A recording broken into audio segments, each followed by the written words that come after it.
శివారులో ఉన్న చెరువు 2 years బ్యాక్ వర్షాలు ఎక్కువడటం ఫ్లడ్స్తోని తెగిపోవడం జరిగింది.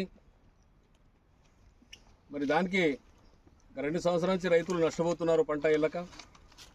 మరి ఇప్పుడు ఈ కట్ట కానీ తుమ్ము రిపేర్ కానీ దానికి సంబంధించిన 42 లక్షల రూపాయలు ప్రభుత్వ పరంగా ఎమ్మెల్యే గారు అక్కడ పోయి శాంక్షన్ చేయడం జరిగింది. మరి ఈరోజు ఈ పని శివాజీ పటేల్ చేస్తున్నారని తెలిసింది. మరి శివాజీ పటేల్కి ఒకటే, మీరు తొందరలో పని చేసి డి గారు దీని మీద పరీక్షణ ఉంచి తొందరలో పని అయితే ఈ వచ్చే పంటకు నీళ్ళు అందేట్లా ఉంటే బాగుంటుంది. ఇక్కడ 200 పైన ల్యాండ్ అంటే చాలా రైతులు, ఒక గ్రామానికి సంబంధించిన భూమి అది. అయితే దానికి కంపల్సరీ నీళ్ళు అందజేయాలా, మన అందరి బాధ్యత. అది చేస్తారని మేము నమ్ముతున్నాం. అప్పుడు ఇది ఓవర్ఫ్లో అవి మనకు ఇలా తెగడం జరిగింది.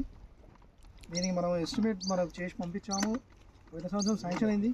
ఇక వర్షాకాలం ముందు అన్నట్టు మనకు టెండర్స్ ఏమైనా అవ్వడం జరిగింది.